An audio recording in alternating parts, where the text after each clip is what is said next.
de Valladolid y a todos vosotros y vosotras por estar aquí. Cuando escuchaba antes una versión extendidísima de mi currículum, pensaba, vaya por Dios, toda la vida estudiando y al final te recordarán porque fuiste al gato al agua. Son estas cosas que pasan en la vida. Que ocasiones como estas también sirven para escuchar y para dar la cara. Los actos no pueden ser como las ruedas de prensa de Rajoy, así que para mí es muy importante que reservemos un espacio para hacer preguntas y os pediría que las preguntas sean directas y sean difíciles. Parece que se repite una cosa mucho, a mí me lo dicen mucho en los medios de comunicación. Me dicen, esto es lo que hay. Esto es lo que hay, no hay otra cosa que se pueda hacer. Lo que tú dices, Pablo, está muy bien, a mí también me gusta, pero eso es imposible. Eso sería convertirnos en Albania o Cuba, Venezuela, y lo que dices no se puede hacer aunque suene muy bien. Y la corrupción, al fin y al cabo, eso es igual en todas partes. Corrupción hay en todos los sitios y los seres humanos son tendencialmente corruptos. Ese discurso del pesimismo antropológico, de siempre han estado así de mal las cosas, no hay nada que hacer, las cosas son así, es tremendamente peligroso porque a veces eso anida en el tuétano moral de las personas y se creen que es así, cuando la democracia es precisamente lo contrario. La democracia es tener la capacidad para decidir que cuando algo no funciona y algo está mal, se cambia y no pasa absolutamente nada, no es tan complicado. Pero hay algunos que, sin embargo, les encanta decir que esto es lo que hay, que no se puede hacer otra cosa. Y los primeros que plantean eso son una casta de privilegiados que a veces pensamos que son los que mandan, pero en realidad no son más que agentes contables. Son esos que algunas veces definimos equívocamente como los políticos.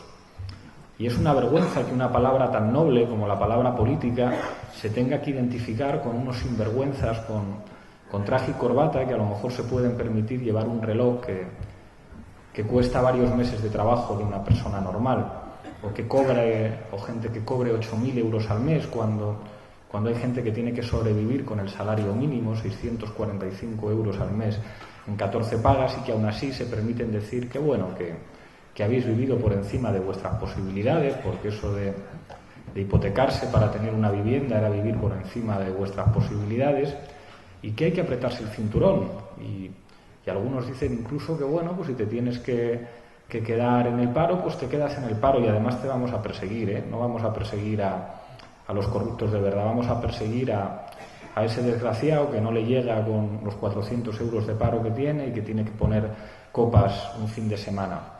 Esos que tienen sanidad privada y que además se pueden permitir usar los recursos de la pública si tienen algo importante. Esos que siempre podrán llevar a sus hijos y a sus hijas a colegios privados, que no conocen el transporte público porque tienen varios coches en sus garajes. Esos que gozan de muchísimos privilegios, viviendo, por supuesto, de lo público, pero que en realidad no mandan tanto, no son más que perritos falderos de otros que les dicen lo que tienen que hacer. ¿Quiénes son los que les dicen lo que tienen que hacer? Pues primero una serie de poderes europeos que no ha votado nadie. ¿Alguno de vosotros ha participado en unas elecciones para votar a los miembros del Banco Central Europeo? No, ¿verdad? ¿Alguno de vosotros ha participado en unas elecciones para votar a los miembros de la Troika o a los miembros de esos bancos que hacen informes que después se convierten en leyes?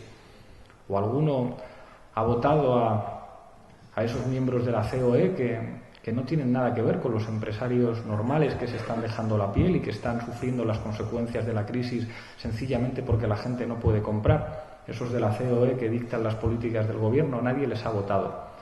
Pero tanto los que están en Bruselas, los que están en Berlín, los que están en Bonn, como los que están aquí, algunos estaban cerca de aquí. En Burgos había un señor que le llamaban el jefe, que era el que mandaba en Burgos. Y el alcalde, que era un agente contable de un señor que llamaban el jefe y que era el dueño de toda la ciudad. Y esos son los que mandan, en última instancia, y les va de maravilla. Si escucháis a Botín lo que dice que la situación es magnífica, ¿eh? El que más le da que una cuarta de los ciudadanos de nuestro país esté en situación de pobreza. Esto lo dice Cáritas, ¿eh? No lo digo yo. Entonces estos dicen que esto es lo que hay. Y da un poco igual que sean jefes del PSOE o que sean jefes del PP. Yo una vez le preguntaba a Rubalcaba, pero hombre, Alfredo, ¿a ti no te parece un poco fuerte que alguien que haya pasado por un ministerio y que se llama a sí mismo socialista termine en un consejo de administración de una gran empresa? Y me decía, hombre, Pablo, es que de algo tienen que vivir. Que de algo tienen que vivir. Y de trabajar, o sea, de lo que viene siendo ejercer tu profesión por un salario normal, de eso no pueden vivir. Tienen que estar en un consejo de administración en el que se sientan, en tanto que conseguidores, 2 o 3 veces al mes, y es muy aburrido. Felipe González dice que es aburridísimo estar sentado en el Consejo de Gas Natural ganando unas 30 veces más de lo que gana una persona normal con la misma o mejor cualificación académica que el expresidente o el exministro de turno. Entonces, claro, esta casta dice que no se puede, que esto es lo que hay. Y llevan gobernando mucho tiempo y además han hecho básicamente lo mismo los dos, lo mismo. Dijeron que la clave de este país, que la clave de los problemas de España es que hay que pagar la deuda. Y como hay que pagar la deuda, ¿quién va a pagar la deuda? Vosotros, a través de recortes sociales. Rescataron a la banca con dinero de todos. Y cuando en 2007 la deuda que tenía España era de un 36% del PIB, ahora es de un 100% del PIB. ¿Y eso quién lo está pagando? Vosotros y vosotras, a través de recortes sociales. Alguien se preguntará, ¿eso qué tiene que ver conmigo? Pues fíjate, cuando vas al supermercado y ves cómo está el IVA, o cuando te suben la tasa de matrícula, o cuando ves que tienes que pagar los medicamentos y que no te llega, o cuando ves que las infraestructuras públicas funcionan peor porque ha habido recortes, o cuando ves que no te llega para pagarle el material escolar a tu hijo o a tu hija, pues resulta que tú estás rescatando a los bancos. Y algunos de esos bancos además se permiten reírse en tu cara. A los de mi generación nos han hecho una publicidad que a lo mejor habéis visto aquí. Es algo así como: te emocionaste cuando Marco encontró a su madre. ¿Te sabes la canción de la abeja maya? Pues entonces necesitas un plan de pensiones privado. Al tiempo que se congelan las pensiones, al tiempo que los jóvenes de mi generación no van a tener pensión nunca, te dicen que te hagas un plan de pensiones privado. ¿Y está bien hacerse un plan de pensiones privado? Claro que sí, yo recomiendo, quien se lo pueda hacer que se lo haga. Pero ¿qué es lo que pasa? Que la mayor parte de la gente no puede hacérselo. Y que se supone que en democracia tener una pensión después de llevar toda la vida trabajando era un derecho, pero ahora se ha convertido en un privilegio del que puede pagar. Pero bueno, se supone que todo esto que hacían, que tenía que ver con reformas laborales que abarataban el despido, se ha abaratado un 23% en este país. Reformas laborales que hicieron tanto el gobierno de ahora, el gobierno Coca-Cola, como el gobierno Pepsi-Cola de antes. Y las dos reformas laborales merecieron huelgas generales de los sindicatos de este país, que tampoco es que sean sindicatos incendiarios, y merecieron huelgas generales. ¿Y qué hicieron con los impuestos? Amnistías fiscales. Y aumentar la carga fiscal sobre las familias. ¿Sabéis quién paga impuestos en este país? ¿La SICAV, las sociedades de capital variable? ¿Las empresas españolas que cotizan en el IBEX 35? No. Esas están en paraísos fiscales. En este país los inspectores de Hacienda señalan que el fraude fiscal equivale al 23% del PIB, mucho más que el presupuesto educativo. ¿Quién no paga impuestos en este país? Los grandes patrimonios, las grandes empresas y las grandes fortunas, los ricos. Pero a esos les hacen una amnistía fiscal y además permiten la circulación de billetes de 500 euros. Yo nunca he visto un billete de 500 euros, no sé si vosotros habéis visto mucho. ¿Quién usa billetes de 500 euros? Pues en general delincuentes, porque la gente normal no utiliza billetes de 500 euros. Es decir, han gobernado para que la gente normal, vosotros y vosotras, tengáis que pagar muchísimos impuestos. No sé cuántos autónomos hay aquí, pero es duro, ¿verdad?, ser autónomo cada mes. Hay veces que un autónomo no tiene suficiente para pagar los 280 euros que tiene que pagar al mes, cargando con todos los riesgos y todos los costes. Esos sí pagan impuestos. Ahora bien, los ricos, esos no. ¿Florentino Pérez paga impuestos? Meteos en Internet para ver lo que paga Florentino Pérez de impuestos. Resultaba también que había que privatizar y externalizar. porque todo el mundo sabe que lo privado funciona muchísimo mejor que lo público, no hay más que verlo. La educación, ¿qué es esto de que una persona normal se pueda pagar una matrícula universitaria? Había que acabar con eso. Pero se supone que todo esto servía para algo. Todo este sufrimiento, que con sentido patriótico íbamos a sentir todos los españoles, que es como todos los españoles, no. El 90%, mientras una minoría de privilegiados que toman las decisiones siguen viviendo como Dios, esto iba a servir para salir de la crisis, ¿no? Es más, de hecho, hemos salido de la crisis. Si no hay más que veros las caras de alegría que tenéis todos y lo bien que os va, está claro que hemos salido de la crisis.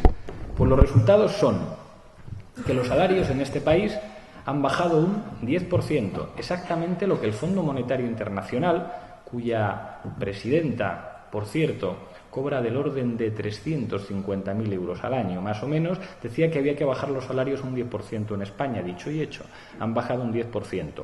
Se ha constituido una figura estupenda, que son los falsos autónomos. Mira, os traigo un ejemplito para que sepamos esto de un falso autónomo, porque hay que ser emprendedor.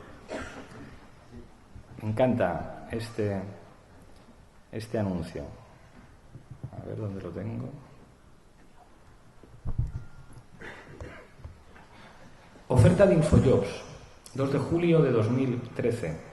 Se precisa recepcionista freelance para atender centralita desde casa. Preferible chica, para empresa call center. Exigen título de ESO y 2 líneas de teléfono en casa. Contrato de autónomo. Sueldo 450 euros brutos a jornada completa.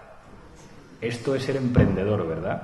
Esto es ese espíritu que falta, que es que estabais acostumbrados a que os lo regalaran todo.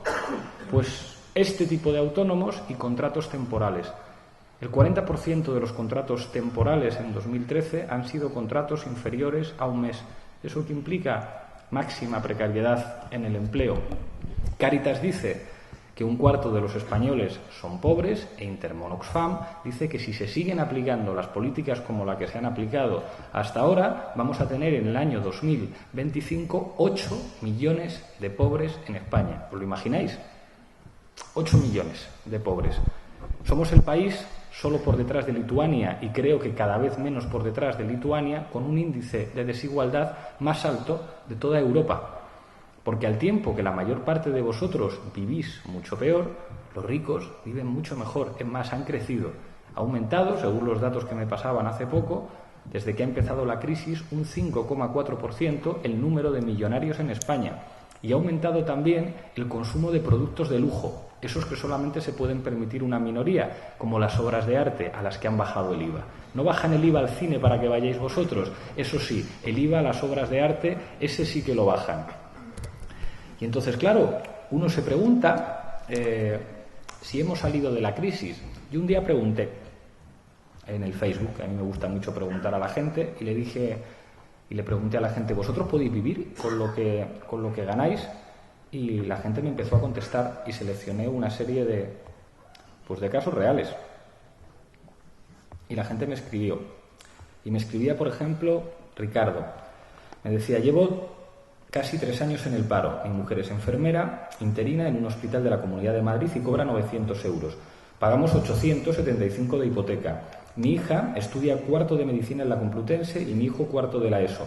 Los hijos pierden la beca, tuve que trabajar fuera de España cerca de 6 meses, separado de la familia, para aportar a la hipoteca y a la matrícula de mi hija. Luis hace chapuzas en negro, 412 euros. Hipoteca, luz y agua mensuales, 80 euros. La comunidad de vecinos, 60, que no llego a pagar ningún puto mes. Fin de la cita. Gasoil para ir a trabajar, 100 euros al mes. Comida, 300 euros al mes. Mi mujer parada y sin subsidio. ¿Salen las cuentas? Pues no. Para que salgan, trabajo extra en lo que sea, en negro. Hago chapuzas de lo que sea y mes a mes veo como mi deuda con la comunidad y el ayuntamiento sube. Pero el gobierno sigue haciendo lo mismo. Javier, segurata. Hola Pablo, estoy casado, mi mujer está en paro y tengo un crío. Gano poco más de 1.000 euros, soy vigilante de seguridad armado, con los 3 quinquenios y la nocturnidad, con todo eso puedo llegar a 1.100. Todo ello con la nueva ley, mucha más responsabilidad por el mismo sueldo, 511 euros de hipoteca, casi 300 de guardería, 75 euros de luz cada 2 meses, gas ahora en invierno 300 euros cada 2 meses, agua 50 euros cada 2 meses, comer lo justo para los 3, unos 200 euros al mes. Más al día de lo que yo estoy, imposible.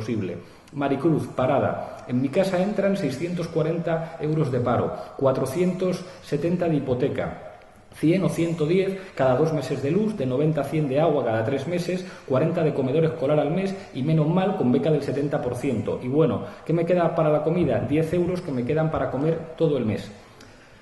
Una ex alumna mía, becaria, licenciada en Ciencias Políticas con expediente de 8,2.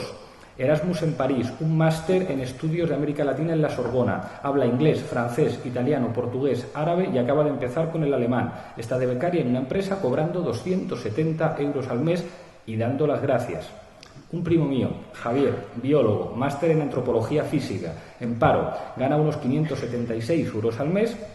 Sobrevivo porque me adjudicaron un piso en Bustarviejo a 102,5 euros de alquiler, con calefacción incluida. En gasolina, unos 150-200 euros para bajar a Madrid para estudiar la tesis que me pago con mis últimos ahorros. Ya ni tengo beca ni voy a conseguir una. Gastos de agua y luz cada 2 meses, unos 80-100 euros. Esto es España. Esto es mi país. Y cuando le dicen a mi país que estamos saliendo de la crisis, me come la rabia, porque esto es el país. Y este país no tiene nada que ver con Cospedal, no tiene nada que ver con Rubalcaba, no tiene nada que ver con los directivos de la COE, no tiene nada que ver con esta gente que nos dice que hay que apretarse el cinturón y que no sabe lo que es que te corten la luz porque no tienes dinero para pagar. Y se supone que si esto es así, una democracia es el sistema por el cual, si las cosas que están haciendo no funcionan, pues hay que cambiarlas. Y aquí es donde entra la renta básica. Si yo digo renta básica en un programa de televisión, lo dije el otro día, Isabel San Sebastián me contesta, ¿pero tú qué te crees?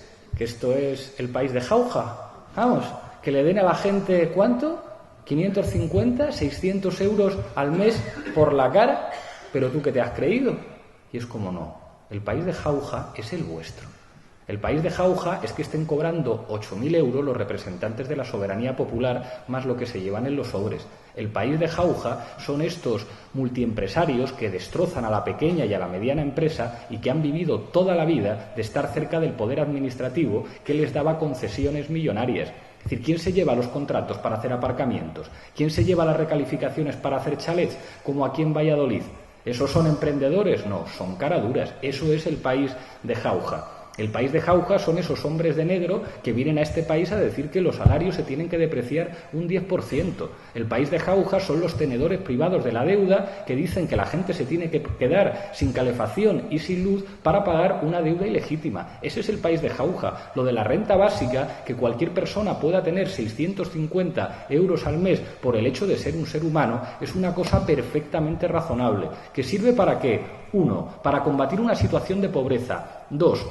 Para garantizar unas mínimas condiciones de la gente a la hora de negociar sus condiciones de trabajo. Dicen, claro, es que a lo mejor con esta reforma laboral se crea más empleo, que de momento no se está creando. Claro, a través de la desesperación de la gente. Cuando la gente no tiene nada en la nevera y no puede pagar la luz, es capaz de currar 14 horas al día por sueldos miserables y encima dar las gracias. Eso es una vergüenza. Eso destruye lo que han sido los derechos de los trabajadores conquistados en los últimos años. Claro, así es facilísimo, así uno puede trabajar de cualquier cosa y en cualquier condición. Si el problema es que si no se garantizan unas mínimas prestaciones sociales, ¿tú cómo negocias? ¿Tú cómo, cuando tienes 2 niños pequeños a los que tienes que alimentar, cómo le dices a un sinvergüenza que no te puede pagar 400 euros? Que eso es una barbaridad. Pues lo dices si hay instituciones de protección social que te dicen, yo no voy a currar 12 horas al día por 400 euros, pero si no te queda más remedio porque tu familia tiene hambre, ¿qué vas a hacer? Pero claro, es que la democracia no es compatible con eso. ¿Para qué sirve además la renta básica? Además de para combatir la pobreza, además de para garantizar la capacidad de negociación de la dignidad de las personas, porque la dignidad tiene que ver con tener un sueldo digno. Eso sirve para aumentar el consumo. Yo no sé si aquí hay gente que tiene una tienda o que tiene un bar. ¿Os va bien? No, no os va bien, porque si la gente no tiene dinero, ¿cómo van a ir al bar? ¿Cómo van a ir a la tienda a comprar? Para eso serviría también la renta básica, para garantizar unos mínimos derechos. Y luego, pues las cosas que dice la Declaración Universal de Derechos Humanos. Es que la Declaración Universal de Derechos Humanos, en las que se habla de la dignidad, en la que se habla del derecho al vestido, el derecho a tener una vivienda, el derecho a poder ir a una escuela, es que eso sin tener un mínimo dinero es imposible hacerlo. Entonces, claro que sí, que por el mero hecho de ser un ser humano hay que tener una renta mínima que le permita a uno la dignidad de ser un ser humano. Porque a mí que no me cuenten que se puede hablar de democracia cuando algunos tienen 18 cuartos de baño en su casa y otros tienen que dormir en un cajero automático. Y a lo mejor otros que no tienen que dormir en un cajero automático se tienen que ir de su país para poder trabajar. O tienen que, después de años y años y años de trabajo, no pueden acceder a una pensión. Para eso serviría la renta básica. ¿También para qué? ¿Sabéis para qué? Para que no haya esa desigualdad entre hombres y mujeres. Porque ¿qué pasa? ¿Qué pasa con esas mujeres que están trabajando en casa todo el día? Que es un trabajo como otro cualquiera, pero no se les da dinero. ¿Y eso qué implica? Que no se puede construir la igualdad entre hombres y mujeres. Para eso serviría la renta básica, para que se garantice la dignidad de las mujeres que se están dejando la vida para que todo esto funcione. Pero dicen que es imposible, que no se puede, que esto es lo que hay. Pues en democracia, claro que se puede. Y es fundamental que la gente empiece a tener en la cabeza que cuando hay voluntad política, claro que se pueden hacer cosas. Y eso significa decir que la Coca-Cola y la Pepsi-Cola, el PP, el PSOE, no sirven.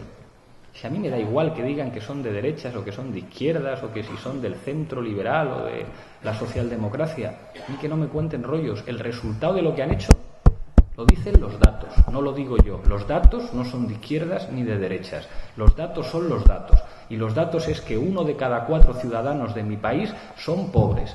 Y los datos y los estudios de Intermón Oxfam, que no creo yo que se les pueda acusar de ninguna vinculación partidista, dice que como sigamos así, vamos a tener 8 millones de pobres dentro de 10 años.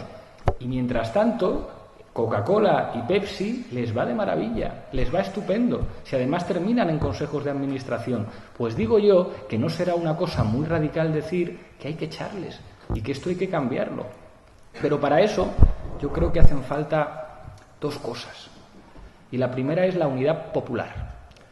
Y la unidad popular es algo más bonito, más útil y puede que incluso más difícil, aunque más difícil que eso hay pocas cosas, que la unidad de la izquierda.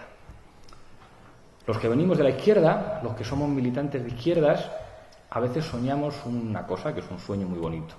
Es si toda la izquierda nos juntamos, que juntamos todas nuestras siglas y hacemos un cartel en el que se vean todas nuestras siglas y todas nuestras banderas y todos nuestros signos y levantamos todos el puño y estas cosas, vamos a acabar con este gobierno de mangantes. Y no es verdad. Y no es verdad. Y la Coca-Cola y la Pepsi-Cola están encantados de que tengamos ese debate. La victoria, el cambiar las cosas de una vez, no tiene que ver en este momento con identidades. Los cambios más importantes que se han dado en el siglo XX no se han hecho en nombre de ideas complejas, se han hecho en nombre de cosas muy sencillas. La paz, el pan, la dignidad. Lo que hace falta es la unidad popular. Y además, la calle está demostrando permanentemente qué es lo que funciona. La democracia la vimos en Gamonal. La democracia la vimos en los trabajadores de la limpieza enfrentándose a la señora del abrigo de pieles en Madrid. La democracia la vimos aquí en Valladolid, cuando la gente decía, esos sinvergüenzas que se reunían en una convención, es de vergüenza lo que ustedes están diciendo que el país va de maravilla, mientras la gente está pasándolo mal en la calle. La democracia y la unidad popular se construye con los usuarios y los médicos defendiendo lo que es de todos, que es un servicio público. Y muchos de ellos te decían, no, si yo voté al PP en el pasado, si yo no sé si soy de izquierdas o de derechas, pero yo tengo claro que quiero una sanidad pública. La unidad popular se construye con esas manifestaciones de cientos de miles de personas en Mallorca defendiendo la educación pública, lo que es de todos. Porque todo el mundo, cualquier persona decente, sabe que tiene que haber escuelas para poder llevar a los niños. Y a eso sí que tienen miedo, a la unidad popular. Lo de la unidad de la izquierda, eso lo manejan perfectamente. ¿A cuánto aspiráis? ¿Al 17% de los votos? Y me voy a reír de ti. Me voy a reír de ti y te voy a decir, vente aquí a mi lado, que te voy a regalar, ¿cuántas consejerías quieres? 2 o 3. Si no vas a poder hacer nada, si me voy a reír de ti. Si es que no hay margen, no hay margen. Mientras ganen ellos siempre, no hay margen. Hay que echarlos a todos, no sirve, no sirve. ¿Cuál es la diferencia entre el PP y el PSOE? Decídmela. ¿Cuál es su diferencia a la hora de diseñar una política fiscal? ¿Cuál es su diferencia a la hora de establecer una relación con Europa? ¿Cuál es su diferencia a la hora de establecer el pago de la deuda? Y yo sé que además buena parte de su militancia y buena parte de sus votantes están hartos, porque no son así. Yo he visto a los militantes del Partido Socialista de mi barrio, en Vallecas, en Madrid, cuando hay elecciones. Son gente de clase obrera de toda la vida. Ellos no tienen nada que ver ni con Rubalcaba, ni con Felipe González, ni con Elena Salgado, ni con todo lo que se sientan en consejos de administración de grandes empresas. Y creo que ellos mismos ya se dan cuenta que esa casta no tiene nada que ver con ellos y que forma parte del problema. ¿Por qué no les echamos? Hay que convertirse en pueblo. Si es que no es una cuestión de etiquetas ideológicas, es tan sencillo como que la gente tome conciencia de su poder, que el poder no está en las identidades, que el poder está en la conciencia de pueblo. Conté una historia que me pasó hace poco, un mensaje que me dejó en Facebook una mujer que me conmovió. Me contaba su vida, me decía, mira Pablo, fui militar, estuve en el ejército y dejé el ejército hace un tiempo, y no es que dejara el ejército porque estuviera mal en el ejército, estaba encantada en el ejército. Es más, encontré más compañerismo y camaradería en el ejército que en la UGT, a la que me afilié después en una empresa, y vi que el delegado de la UGT de mi empresa era un golfo que estaba todo el rato tomando copas con el jefe y que teníamos que cubrirle en las horas sindicales que tenía. Y además soy lesbiana y estoy con mi compañera y tengo un niño y en un pueblo muy pequeño. Estoy en el paro y tengo miedo.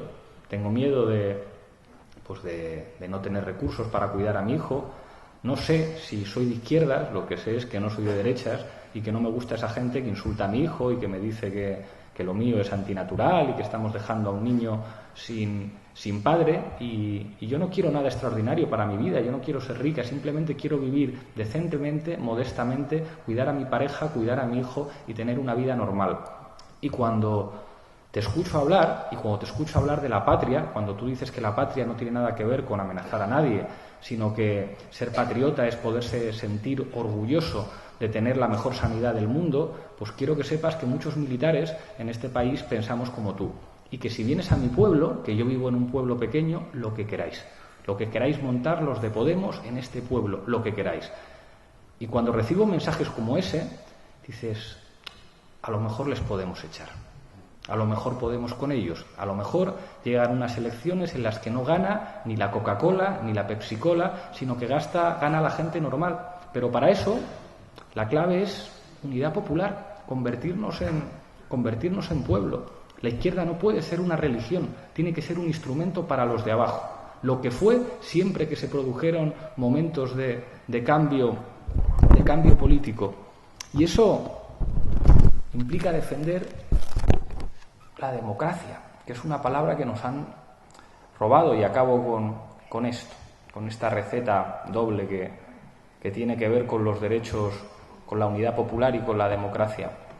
No paran de decirnos todo el rato, que la democracia es elegir entre Coca-Cola y Pepsi, que la democracia es elegir entre el Partido Popular y el Partido Socialista, que la democracia es un procedimiento, un mecanismo procedimental de selección de élites, y que ya está. O sea, oye, que el PP ha tenido muchos votos, que pueden hacer lo que les dé la gana, que te pueden destrozar la sanidad, que te pueden destrozar la educación, que pueden hacer lo que quieran. ¿Que hay corrupción en el PP? Como en todas partes, y esto no es para tanto. ¿Qué más da que todo el aparato de financiación del partido? Si los otros son lo mismo, mira los seres de Andalucía, Coca-Cola o Pepsi, Coca-Cola o Pepsi. Y hay que decirles que no, que la Coca-Cola es el poder del pueblo.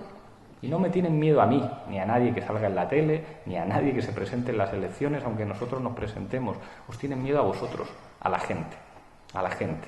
Y cuando la gente les diga, mire usted, la democracia no puede ser tal si no hay derechos sociales, Y cuando la gente les diga esto no es un problema de izquierda o de derecha, es un problema de democracia y dictadura, y vosotros sois un 10%, un 5%, una minoría que está defendiendo la dictadura, porque defender que las decisiones se tomen en Bruselas es defender la dictadura, porque decir que no se puede, que no hay alternativa, que esto es lo que hay, es defender la dictadura.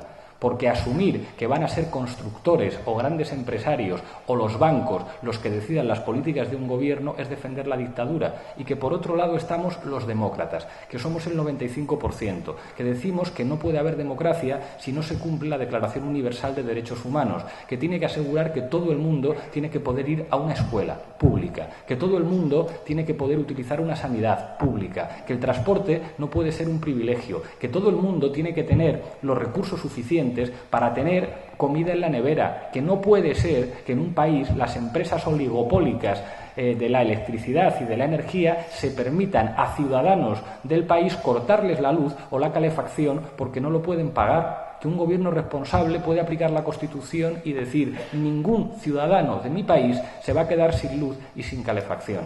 Y cuando la gente comprenda eso, cuando la gente comprenda que la clave es que podemos ser un pueblo y defender la democracia y que el Estado y ese conjunto de instituciones que forman lo público tiene que estar al servicio de la gente y no al servicio de una minoría de golfos que siguen enriqueciéndose a costa del trabajo de todo el mundo, entonces a lo mejor el guión cambia y ya no es solamente Coca-Cola o Pepsi, sino que hay democracia y poder popular. Muchísimas gracias.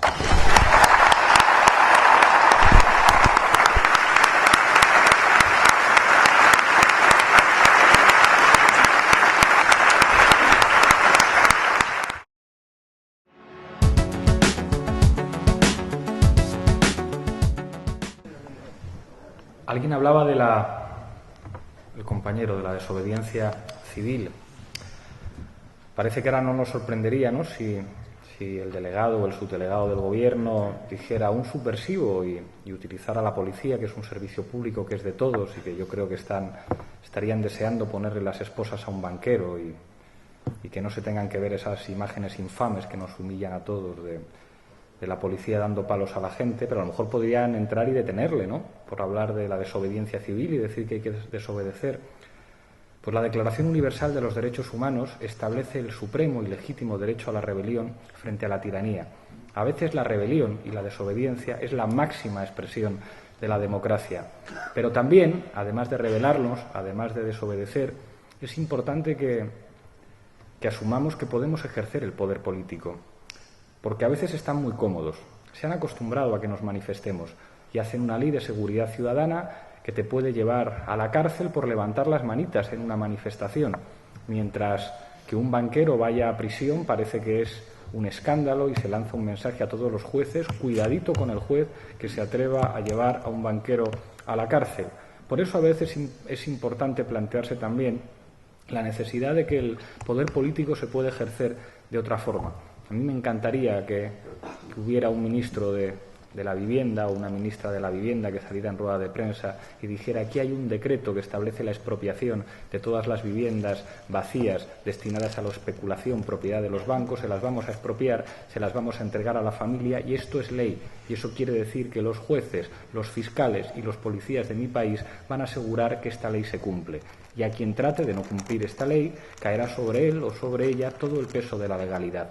Y a eso también tienen miedo los poderosos, no solamente a que nos rebelemos, no solamente a que desobedezcamos, sino también a que seamos capaces de mantener el orden, pero un orden justo, un orden que defienda a la mayoría y no este desorden que defiende solamente a una minoría.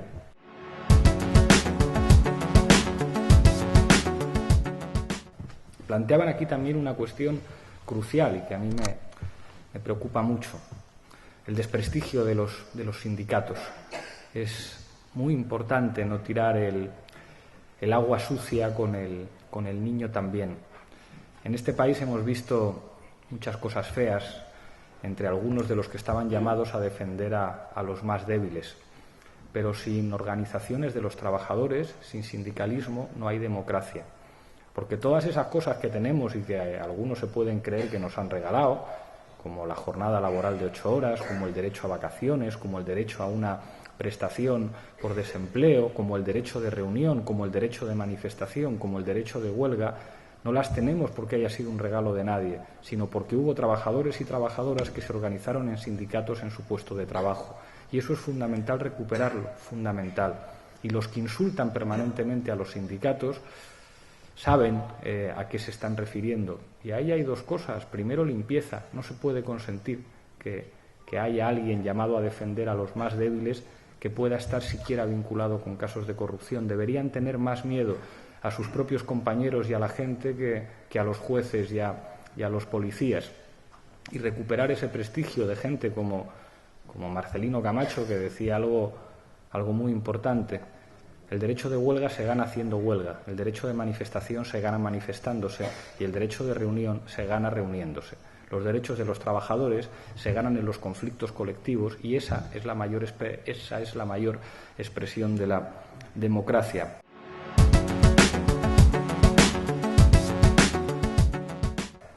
Decía el compañero que las mayorías a veces se pueden equivocar y es verdad. Pero los que estamos abajo no tenemos otra vía que convencer a la mayoría. Nosotros no tenemos ejércitos, ni tenemos poder económico, ni tenemos grandes medios de comunicación, ni tenemos sobres llenos de dinero para sobornar a los gestores de lo público. Lo que tenemos son razones. Y con esas razones hay que intentar ser mayoría. Puede que las mayorías a veces se equivocan, pero no tenemos otra cosa y no hay excusas. Y yo creo que estamos en un momento en el que la mayor parte de la gente que es decente está de acuerdo con nosotros cuando decimos democracia, decencia, derechos humanos y derechos sociales. Y eso puede construir una nueva mayoría social en este país que rompa ese consenso falso que dijeron que había surgido con la transición y que nos permita convertir esa mayoría social en una mayoría política y electoral.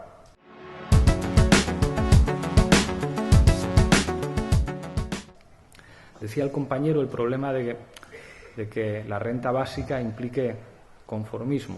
Claro, es como que la educación sea gratuita, ¿no? Si es gratuita es como que te cuesta menos, o que no tengas que pagar por el transporte o por los libros de texto, o a lo mejor genera conformismo el que te hagan un trasplante en un hospital y no te cobren. Yo creo que no. Yo creo que los derechos son lo que nos permite hacer otro tipo de cosas. Yo no sé cuántos de aquí habéis tenido una vida mejor que la de vuestros abuelos. Había una pancarta preciosa de unos jóvenes de Hospitalet, de un barrio popular de Barcelona, que decían: los hijos de los obreros queremos ir a la universidad. Y cuando decían los hijos de los obreros queremos ir a la universidad, no estaban faltando al respeto a sus padres. Les estaban haciendo un homenaje, porque precisamente gracias a sus padres ellos iban a poder ir a la universidad. Precisamente una renta básica es lo que garantiza que mucha gente tenga la dignidad suficiente para no tener que empezar exclusivamente en su vida como si fuera un esclavo, no tener que pensar exclusivamente cómo lleva una barra de pan y un poco de chopeta a casa. Yo quiero una sociedad en que la gente no tenga que preocuparse de eso. Quiero vivir en un mundo y en un país donde nadie tenga que pasar hambre, donde nadie tenga que humillarse y suplicar un trabajo para que sus hijos puedan tener un bocadillo esa tarde, porque me parece que hay riqueza de sobra para eso, que sobra la riqueza para que las condiciones mínimas de dignidad las pueda tener todo el mundo.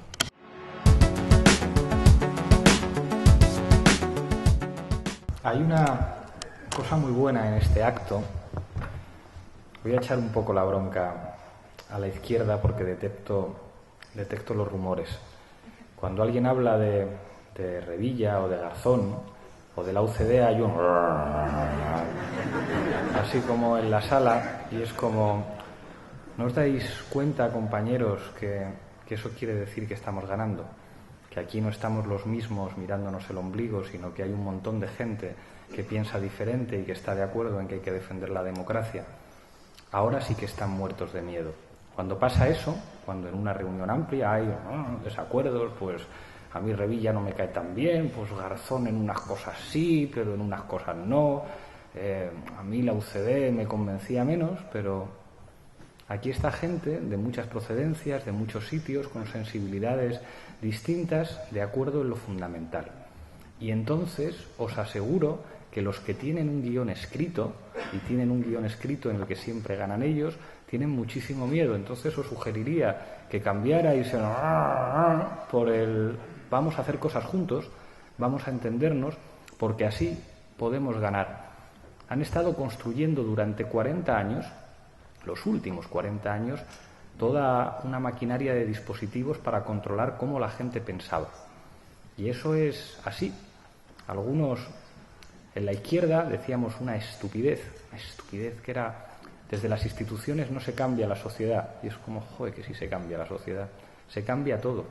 Decíamos eso de la calle nuestra y los parlamentos son de otros, pero si sales a la calle y la calle está llena de bancos, llena de tiendas deslocalizadas, llena de espacios que ya no son espacios para que jueguen los niños ni para que hable la gente, sino de espacios para comprar. Si enciendes la televisión y todas las licencias de la TDT se la dan a los mismos, si los periódicos y las televisiones son de los mismos, si los modelos de desarrollo fundamentados en pelotazos urbanísticos y en burbujas inmobiliarias han creado formas de trabajar, formas de socializarse que han estado controlando la cabeza de todo el mundo. Claro que las instituciones sirven para cambiar las cosas. Por eso es tan importante acumular poder y trabajar con todo el mundo.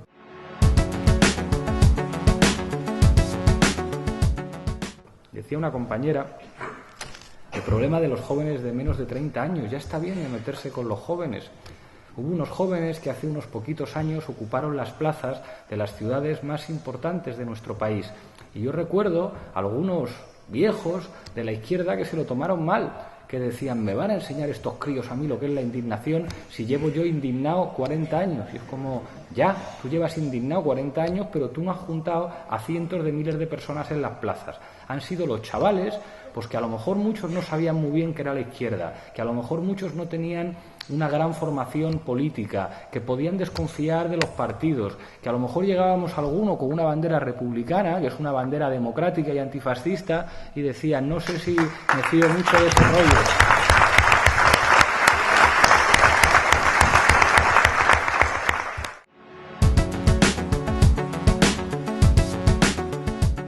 Al principio, en los medios de comunicación, me querían presentar los tertulianos rivales como un extremista, como un antisistema, como el tertuliano perroflauta, y me buscaban en el cuerpo a cuerpo. Y ya no me buscan en el cuerpo a cuerpo.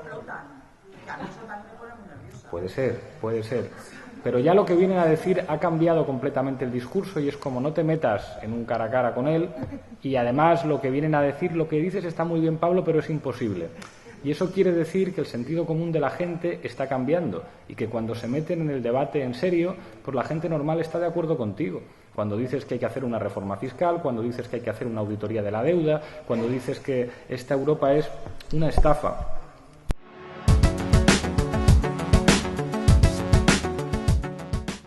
Preguntaba una compañera la cuestión de las elecciones europeas.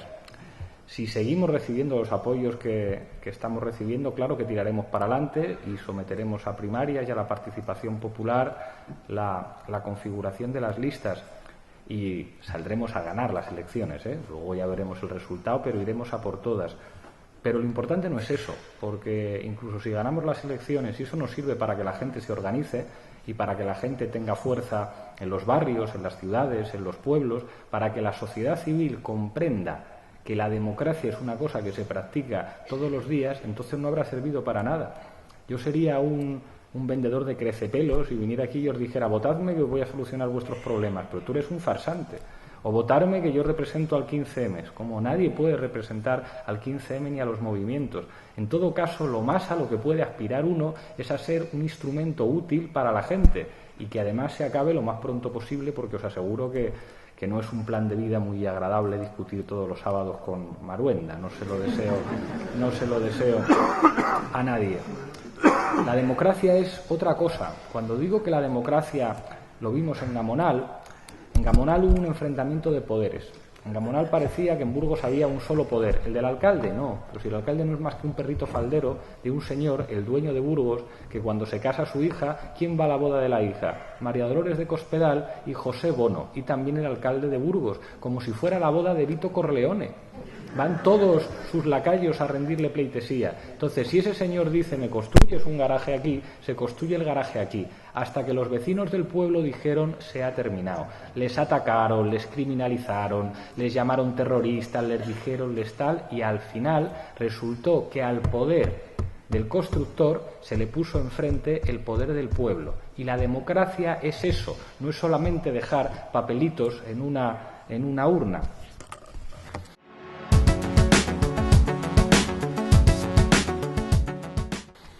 El príncipe, la infanta, la monarquía. En este país nos dijeron que el rey había servido para una cosa. Vamos a dar un voto de confianza. Dijeron que el rey había servido para evitar que aquí se diera un golpe de Estado, que aquí había un montón de generales que no veían bien lo de la democracia y que querían dar un golpe de Estado todo el rato, y que gracias a que estaba el rey que les decía no deis un golpe de Estado, pues no lo daban. Nos ha costado un poco caro este chantajillo, ¿no? De yo estoy aquí para que no den un golpe de Estado, porque no entiendo para qué más sirve. Una institución que, según él mismo decía, llega sin recursos económicos a la jefatura del Estado, nombrado, por cierto, por un dictador, que yo no sé si es algo de lo que sentirse orgulloso, y ahora es millonario. Y resulta que se hace rico, pues como se hacen ricos las gentes en este país, trabajando mucho, teniendo buenas ideas, montando una tienda que vende cosas muy útiles. No, llamando por teléfono, a través de las influencias. ¿Qué es el Instituto NOS? Más que le llamo en nombre del rey.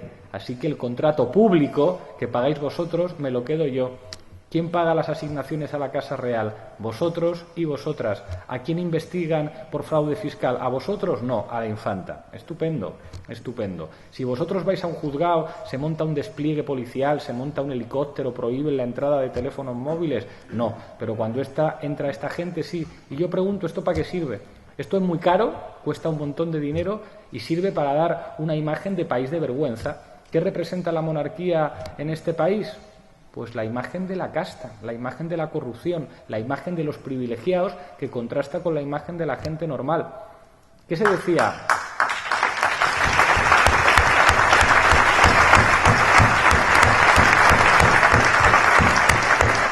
¿Qué se decía de Juan Carlos antes? Se decía una cosa precisamente para darle la vuelta a esto. Se decía es campechano. Que con lo de que es campechano es como que es como vosotros. Y no es como vosotros. Vosotros no cazáis osos. Vosotros no, ni elefantes.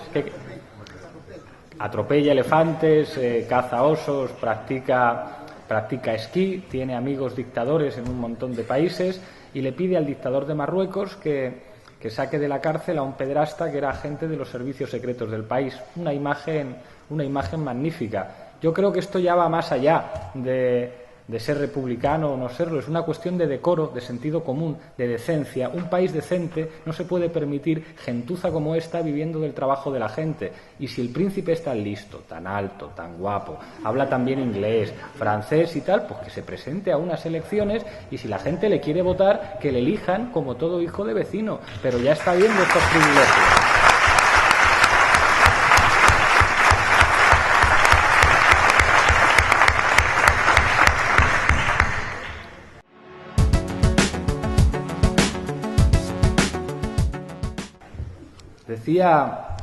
Se preguntaba la cuestión de cómo convertir la mayoría social en una mayoría política, pues apelando básicamente al sentido común. O sea, yo hablo con mucha gente, y no conozco a nadie que esté en contra de la democracia. Y en cuanto hablas un rato con la gente y le explicas que la democracia sin derechos sociales no es tal, y cuando le explicas que la democracia tiene que ver con construir instituciones decentes que protejan a los ciudadanos, cuando les explicas que la democracia quiere decir que es la propia democracia la base de la ley y no la ley la base de la democracia, pues casi todo el mundo está de acuerdo. Entonces, si casi todos nos caiga mejor o peor el juez Garzón o Revilla, tengamos una opinión mejor o peor de la experiencia de la UCD, nos pareciera el rey Juan Carlos un señor más campechano o menos campechano, si estamos de acuerdo en lo fundamental, que estamos gobernados por una casta de golfos, que hay que hacer cosas diferentes, que las políticas de austeridad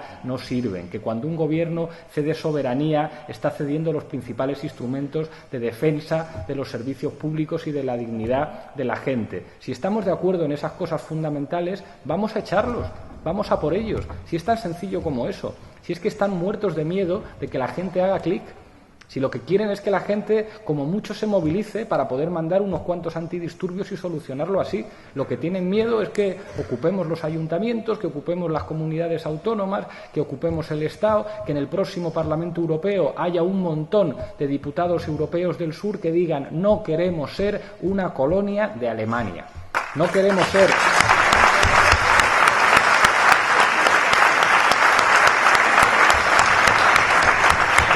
No queremos ser un lugar al que vengan a veranear los ricos del norte y que nuestros mejores arquitectos, nuestros mejores doctores, nuestros mejores ingenieros tengan una de dos, o servir copas, y servir copas es una cosa muy digna, pero una familia no está pagándole la carrera a su hijo para que termine sirviendo copas o tenga que servir copas porque no se ofrece otro modelo productivo en este país o que se tenga que ir al extranjero. No queremos eso, queremos ser dignidad, queremos tener dignidad. Y tener dignidad no implica amenazar a nadie, no implica que yo llevo una pulserita con los colores de la bandera pero luego defiendo que alguien tenga cuentas en Suiza o vendo el país a trocitos. No son patriotas, son vendepatrias, están vendiendo la patria a trocitos, y aunque se vayan a los palcos de los equipos de fútbol o de la selección española a decir España, España, son los que están rompiendo España de verdad, porque España se rompe cuando privatizas la sanidad, cuando privatizas la educación.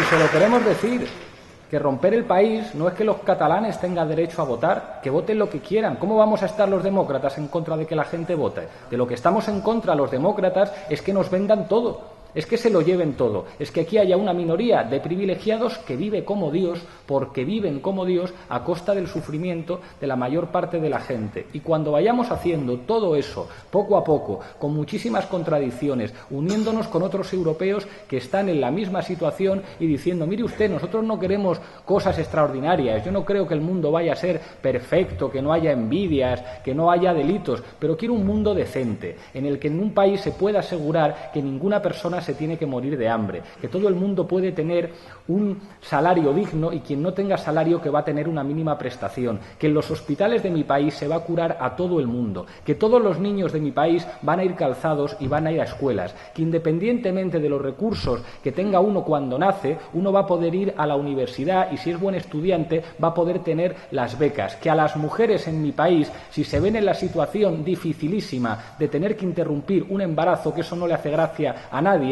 no va a venir una casta de grajos a decir lo que tienen que hacer con el cuerpo de las mujeres.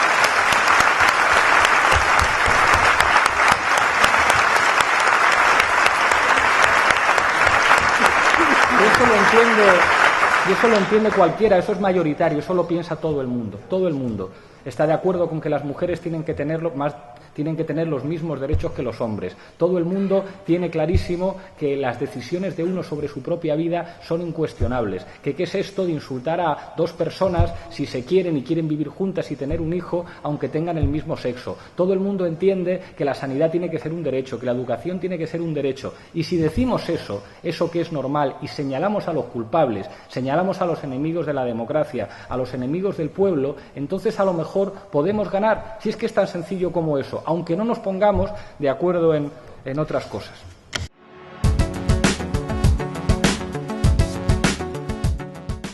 Yo sé que la clave para entender la historia en los últimos 500 años es la formación de unas categorías sociales que se llaman clases. Claro que lo sé. Y os voy a contar una anécdota. Cuando empezó el 15M, en la Puerta del Sol, algunos estudiantes de mi facultad, de la Facultad de Políticas, estudiantes muy politizados, habían leído a Marx, habían leído a Lenin, participaron por primera vez en su vida en asambleas con gente normal y se desesperaban. Decían, claro, es que no entienden nada, les estamos explicando, eres un obrero, aunque tú no lo sepas. Y la gente les miraba como extraterrestres y se iban a casa muy tristes, porque decían, es que no entienden nada. Y es como no te das cuenta que el problema lo tienes tú, que la política no tiene que ver con tener razón, sino con tener éxito. Tú puedes tener el mejor diagnóstico y puedes llegar a casa y comprender la clave del desarrollo político desde el siglo XVI y entender que el materialismo histórico es la clave para entender el desarrollo de los procesos sociales. Pero ¿qué vas a hacer a la gente? Gritárselo. ¡Sois obreros, aunque no lo sepáis! Está el enemigo deseando reírse de ti. Te puedes poner una camiseta con la hoz y el martillo. Incluso puedes llevar una bandera enorme de metros y metros y metros y metros y volverte a casa con tu bandera mientras el enemigo se está riendo de ti. Porque el pueblo, porque los trabajadores le prefieren a él, le creen a él, entienden a él cuando habla y no te entienden a ti, y puede que tú tengas razón. Y puedes pedirle a tus hijos que pongan una placa en tu tumba, siempre tuvo razón, aunque nadie lo supo. Pero cuando estudias las experiencias exitosas de los movimientos de transformación, te das cuenta que la clave del éxito es lograr establecer una cierta identificación entre los diagnósticos y lo que siente la mayoría. Y eso es muy difícil, eso implica cabalgar contradicciones. ¿Tú crees que yo tengo algún problema ideológico con una huelga de 48, de 72, salvaje, con ninguno? Pero es que hacer una huelga no tiene nada que ver con las ganas que tengamos tú y yo de hacerla, tiene que ver con la fuerza de las organizaciones sindicales. Y ahí sospecho que ni tú ni yo pintamos nada. Entonces tú y yo podemos querer, o sea, podemos desear que la Tierra sea el paraíso, patria de la humanidad. Podemos desear lo que queramos y pintarnos la camiseta lo que nos dé la gana, pero la política tiene que ver con la fuerza, no con los deseos ni con lo que se dice en una asamblea. Y en este país solo hay 2 sindicatos con capacidad para organizar una huelga general, y son Comisiones Obreras y UGT. ¿Me gusta a mí eso? No, pero es lo que hay. Y hacer una huelga general es muy difícil. Yo he estado en los piquetes, en cocheras en Madrid, con gente que estaba en los piquetes, y por la mañana, cuando amenacía, ¿sabes dónde se tenían que ir? A trabajar. Y no eran esquiroles, es que les echaban del trabajo, porque en su trabajo no había organizaciones sindicales que les pudieran defender. Porque los trabajadores que se pueden defender, como los de astilleros, como los mineros, es porque tienen sindicatos fuertes. Pero los chavales que trabajan de teleoperadores o en Telepizza, o chavalas que están en una tienda, no se pueden defender. Les van a echar al día siguiente y ni vas a estar tú, ni voy a estar yo, ni ninguna organización sindical que les garantice que se puede sentar con el jefe y le digan, más te vale que no despidas a estas personas por haber ejercido su derecho a huelga, porque entonces te va a salir más caro. Pero eso no ocurre, por mucho entusiasmo. La política no es lo que a uno le gustaría que fuera, es lo que es, y es terrible, y es terrible. Y por eso hay que hablar de unidad popular, y por eso hay que ser humilde, porque a veces hay que hablar con gente que a lo mejor no le gusta tu lenguaje, y a lo mejor no se identifica con los términos en los que tú explicas las cosas, y eso que revela, pues una derrota de muchos años. Es que perder siempre implica eso. Perder siempre implica que el sentido común general de la gente es diferente, pero eso no es una cosa nueva, eso lo han sabido los revolucionarios toda la vida. Y la clave es conseguir que el sentido común vaya en una dirección de cambio. César Rendueles, que es más listo que el hambre, dice que la mayor parte de la gente está contra el capitalismo y no lo saben. La mayoría de la gente defiende el feminismo sin haber leído a Judith Butler ni a Simone de Beauvoir. Cuando ves a un padre fregando los platos o jugando con su hija, o cuando ves a un abuelo que está enseñando a su niño, a su nieto, que los juguetes se comparten, ahí hay más de transformación social que en todas las banderas rojas que tú quieras llevar a una manifestación. Y o entendemos eso, que esas cosas se pueden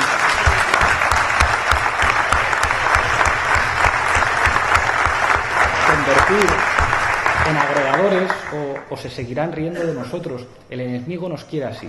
El enemigo nos quiere pequeños, nos quiere con un lenguaje que nadie entiende, nos quiere minoritarios, nos quiere refugiados en nuestros símbolos de siempre. Está encantado porque sabe que así no representamos un peligro. Podremos tener un discurso muy radical, es decir, queremos hacer una huelga de salvaje, el pueblo en armas, los símbolos más fuertes, un montón de... Podemos llevar retratos a las manifestaciones de los grandes líderes revolucionarios y están encantados, se ríen de nosotros. Eso sí, cuando juntas a cientos, a miles de personas, cuando de repente lo que están diciendo convence a la mayoría, incluso a los que les votaban a ellos, entonces empiezan a tener miedo. Y a eso se le llama hacer política. Y esa es la principal enseñanza. Había un compañero que hablaba de los soviets en 1905, aquel calvo con una mancha en la cabeza que era una mente prodigiosa. Lo que entendió fue el análisis concreto de la situación concreta. En un momento de guerra en el que el poder estaba por los suelos en Rusia, y dijo una cosa súper sencilla, una cosa muy sencilla a todos los rusos, fueran soldados, fueran campesinos o fueran trabajadores. Les dijo paz y pan.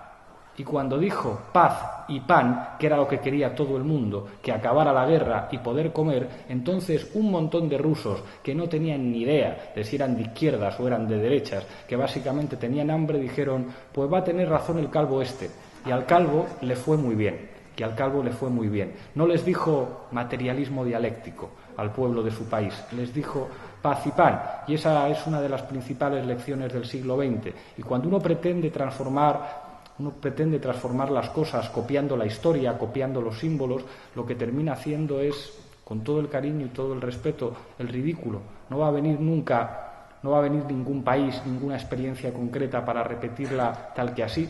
La clave es analizar los procesos, analizar las lecciones de la historia y comprender que en cada momento lo que significa paz y pan, si eso no tiene que ver con lo que siente la mayoría de la gente, es una reproducción en forma de farsa de lo que pudo ser una victoria trágica en ciertos momentos.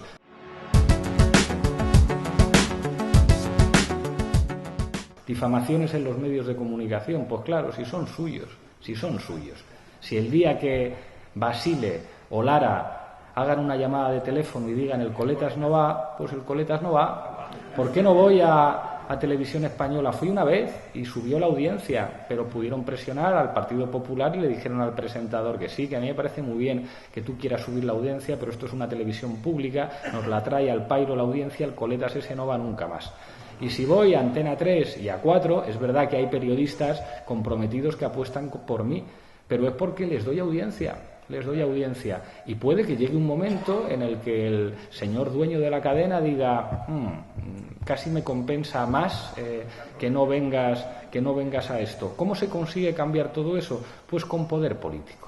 Y con poder político se puede decir, mire usted, si tenemos claro que la información es un derecho y no puede ser un negocio, y sabemos que la democracia es básicamente un movimiento expropiatorio que quita el poder a la minoría que lo acapara y lo reparte entre una mayoría que carece de él, pues tendremos que decir que no puede ser que buena parte de los medios de comunicación en este país estén en manos de multimillonarios, porque eso va contra la libertad de expresión, que tienen que ser organizaciones de la sociedad civil, organizaciones sociales, las que controlen los medios de comunicación. ¿Eso quiere decir que todos los medios de comunicación los tiene que controlar el Estado? No, si es que lo público no tiene necesariamente que ver con el Estado. ¿Por qué no va a poder haber medios de comunicación en manos de asociaciones de vecinos, en manos de organizaciones ciudadanas, en manos de organizaciones sindicales? Pero para eso, ¿qué hace falta? Poder político. Con poder político se puede terminar con la difamación de quien utiliza un medio de comunicación para mentir defendiendo sus intereses económicos.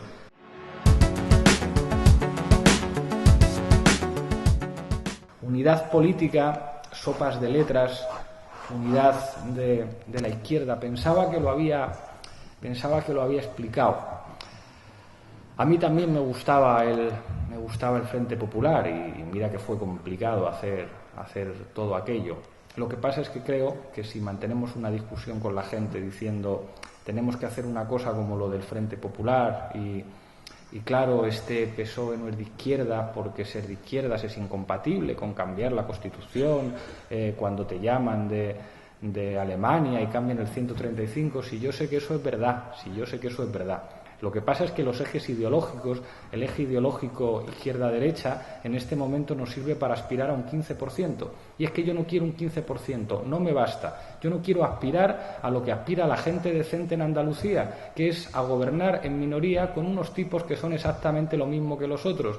Y aspirar a tener 3 consejerías y cuando haces una ley decente, como la ley antidesahucios, venga el Gobierno central, te presenta un recurso en el Constitucional y te dice tu ley antidesahucios se va a la mierda. Yo no quiero ser el 15%. Y sé que mientras mantengamos la unidad en los términos de somos duros ideológicamente, vamos a construir todo lo que está a la izquierda del Partido Socialista, todos juntos, una única bandera, el 15%. No me conformo con eso. Quiero ganar, quiero el 50%, porque sin el 50% no cambiamos este país. Van a seguir mandando Coca-Cola o Pepsi. Y a lo mejor soy demasiado ambicioso, lo siento, pero no salgo a un partido a perder 3-2 o a perder 3-1. Creo que en un momento como este hay suficiente gente para que podamos ser mayoría. Y si ser mayoría implica tener un discurso diferente, plantear que la clave es la democracia frente a la dictadura, implica ser un poco más tolerante con la gente que no piensa como tú, pues ¿qué le vamos a hacer? La política